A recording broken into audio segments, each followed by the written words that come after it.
Oi, pessoal, tudo bem? Hoje a gente vai conversar sobre uma das ideias mais importantes para a ergonomia, para a gente conseguir entender como aplicar ela como um todo, tá? A gente começa essa aula, então, com o conceito de sistema. Ele é um conceito que é similar ao que é utilizado na biologia. É o conjunto de elementos ou subsistemas que interagem entre si com um objetivo comum e que evoluem no tempo. Vamos ver um exemplo prático desse conceito para vocês fixarem ele bem. Para entender melhor o conceito de sistema, imagine um chefe de cozinha trabalhando. O chefe, assim como os utensílios e os ingredientes, são elementos ou subsistemas que interagem entre si para preparar o prato pronto. A interação entre esses elementos evolui com o tempo para atingir o objetivo. Em ergonomia, todo sistema possui alguns elementos que são identificáveis e que facilitam a análise, o desenvolvimento e o aperfeiçoamento desses sistemas. O primeiro desses elementos é a fronteira. São os limites do sistema, sejam eles físicos ou não. Então, a gente vai ver meio que dois exemplos em paralelo. Um eu vou falando sobre uma indústria e depois eu vou apresentar uma imagem de um outro exemplo para vocês irem acompanhando. Numa indústria, que poderia ser tratada como um sistema, a fronteira pode ser considerada as paredes que limitam o espaço onde a indústria está instalada. Vamos ver mais um exemplo na imagem agora. No exemplo de posto de trabalho de um motorista de ônibus, a fronteira é delimitada pelos vidros na lateral e na frente, pela parte de trás da poltrona e pela parte final dos últimos comandos, dos últimos equipamentos que o motorista precisa. Então, nesse caso, não é uma fronteira física. Os outros elementos são os subsistemas. Subsistemas são elementos que compõem o sistema e que estão contidos dentro da fronteira. Lembre-se sempre que o ser humano sempre vai ser considerado um subsistema. Então, pensando no nosso exemplo da indústria, os subsistemas poderiam ser considerados como os postos de trabalho ou os equipamentos, as estações de trabalho dentro da indústria. Se eu for considerar uma indústria moveleira, por exemplo, eu vou ter uma seção de corte e todo aquele setor de corte de chapas pode ser considerado um subsistema. Eu vou ter uma seção de montagem de peças, pode ser considerado um outro subsistema. E nesses subsistemas você tem lá o elemento humano trabalhando. Ele também é considerado um subsistema dentro desse sistema chamado indústria. Vamos ver um outro exemplo na imagem. No posto de trabalho do motorista de ônibus, os subsistemas são todos os equipamentos que o motorista precisa operar, além do próprio motorista.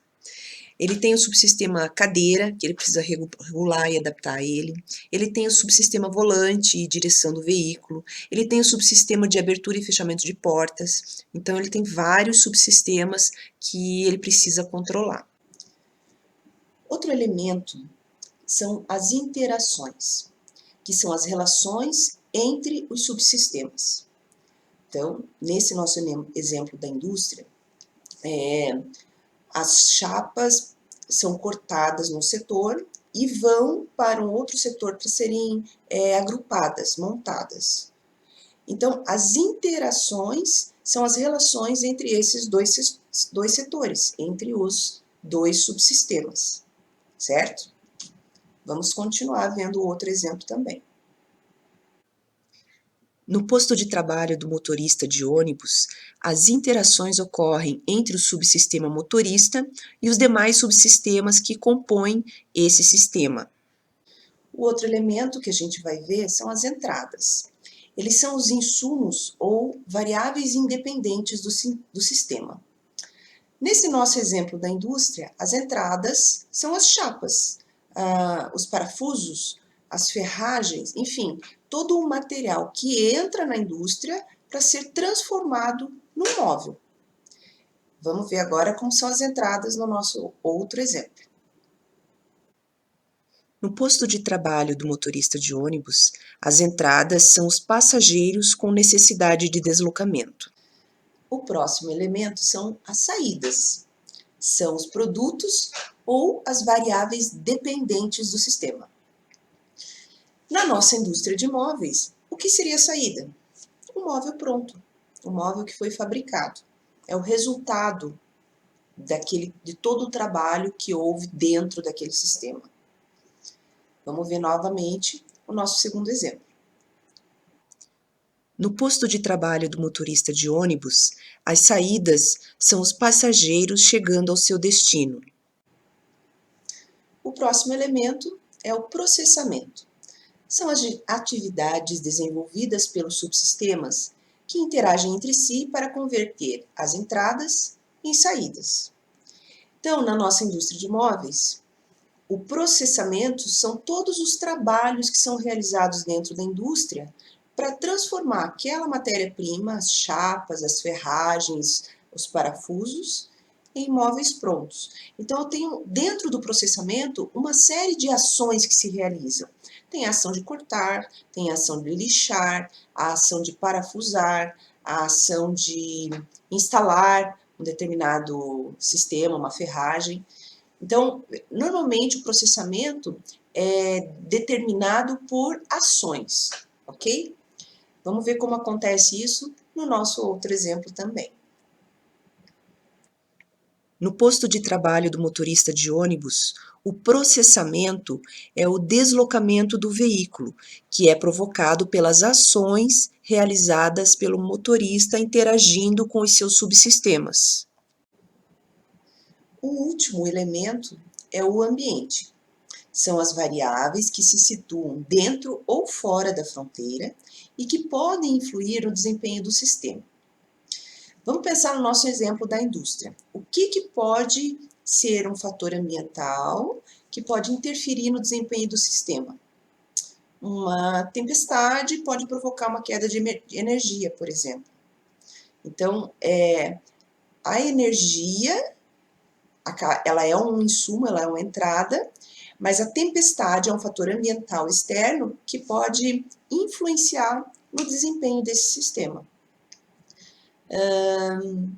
Um acidente que ocorra na parte externa da indústria, no estacionamento da indústria, pode acontecer um acidente de queda de algum equipamento, um acidente automotivo entre dois carros próximos à indústria.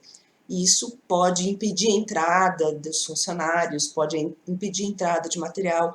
Então, é um fator externo que pode afetar o desempenho do sistema. Tá? São fatores mais eventuais. Então, o ambiente é tratado separado justamente porque ele não é um fator que interfere a todo momento. Tá? Em alguns momentos, o ambiente não vai interferir. Mesmo em alguns sistemas, o ambiente pode não interferir, ok? Vamos ver como fica isso no nosso outro exemplo.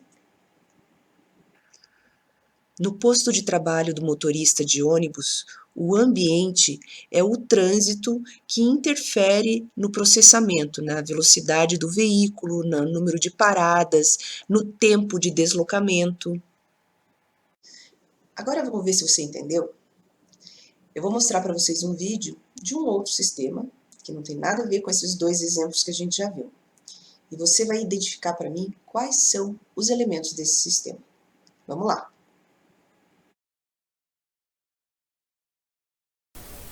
Vamos ver um outro exemplo. Aí começa a aparecer as entradas desse sistema, o morango, o chocolate, e aparece já em seguida um processamento, a preparação da casquinha de chocolate. Vocês visualizam aqui duas entradas, o leite condensado e a manteiga, e um processamento de cozimento. E aqui também um subsistema, o subsistema fogão. Aparece quase sempre os mesmos subsistemas, o fogão, a bancada de trabalho e o cozinheiro. Aqui, novos processamentos de corte e preparação, montagem do prato. Outra entrada, a massa do brownie. e outro processamento, o corte da massa e a continuação da montagem do prato. A fronteira desse sistema é a cozinha, e o ambiente nesse sistema são os demais ambientes da casa ou da empresa onde está acontecendo essa receita. Aqui está se encaminhando para o prato pronto, então temos aqui a finalização e a saída, o prato pronto. Ainda temos mais um processamento nesse vídeo, que é o aquecimento da faca e o corte para tirar a fatia. E daí está concluído esse sistema.